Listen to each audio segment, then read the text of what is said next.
वाव facts में आपका स्वागत है। सामान्य लोगों को अगर दो काम एक साथ करने को दे दिए जाएं तो सोचना पड़ता है, लेकिन दुनिया में एक शख्स ऐसा भी है जो पिछले 60 सालों से एक मशीन के अंदर बंद है और यहीं लेटे लेटे उसने कानून की पढ़ाई भी की है और एक मोटिवेशनल किताब भी लिख डाली है। इस शख्स का नाम है पॉल अलेक्जेंडर। आखिर ये कौन सी मशीन है जिसमें वो सालों से पड़ा हुआ है और इस मशीन से कभी भी बाहर नहीं आता? आप खुद देखिए ऐसे पॉल अलेक्जेंडर की कहानी। पॉल अलेक्जेंडर अमेरिकी लेखक हैं।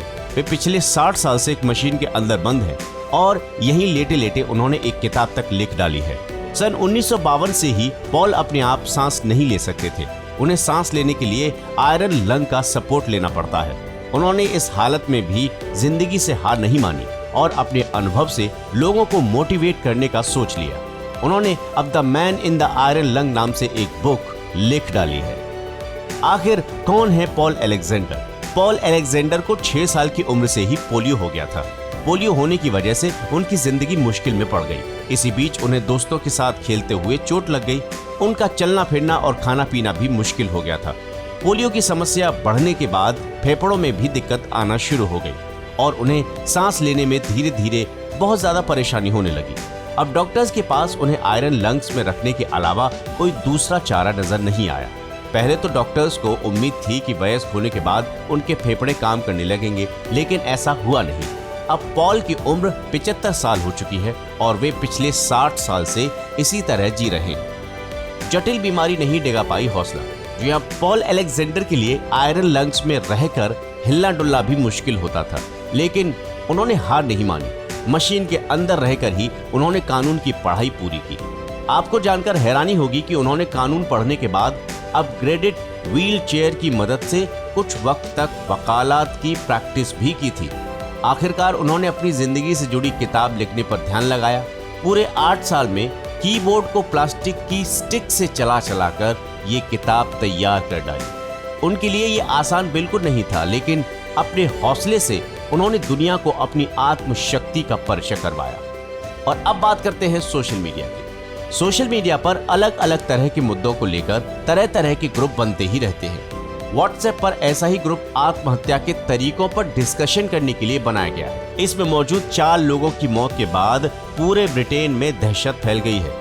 पुलिस भी इन मौतों को लेकर चिंता में पड़ गई है। 20 साल की एमी स्प्रिंगर नाम की लड़की की लाश मिली। पुलिस ने जब मामले की जांच करनी शुरू की तो उन्हें अजीबोगरीब घटनाएं दिखने लगी। उन्हें इस केस से जुड़ा हुआ एक व्हाट्सएप ग्रुप भी मिला जिसे एमी ने ज्वाइन कर रखा था। इस ग्रुप में आत्महत्या के कुछ बेहतर तरीकों को लेकर चर्चा हो रही थी। आत्महत्या के तरीकों पर कैसे चर्चा हो रही थी, ये बात सबको बिल्कुल स्वीकार नहीं थी। पुलिस को एमी स्प्रिंगर के अलावा 3 और लोगों की लाश भी मिलने की जानकारी मिली। जब उनकी भी जांच की गई तो पता चला कि एमी की ही तरह इन लोगों ने भी आत्महत्या की थी। ये सभी एक ही व्हाट्सएप ग्रुप के सदस्य थे।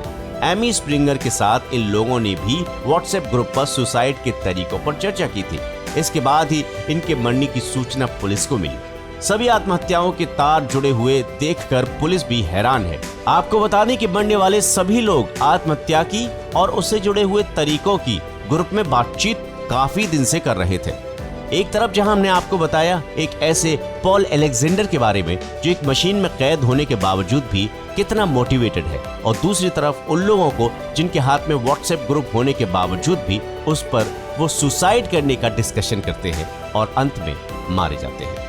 ऐसे ऐसे लोग हैं जो अपनी जिंदगी से निराश होकर इस तरह के फैसले ले लेते हैं, लेकिन जिंदगी हमेशा एक नया मौका देती है।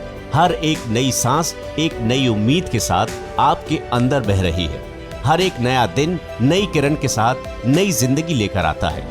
फिर से शुरुआत करने के लिए हमेशा प्रसन्न रहे, और प्रसन्नता ही कई तरह की बीमारियों से आपको दूर भी रखती है। तो फिर आपको ये वीडियो कैसा लगा जरूर बताएं कमेंट सेक्शन में, और हाँ, इस वीडियो को लाइक जरूर करें।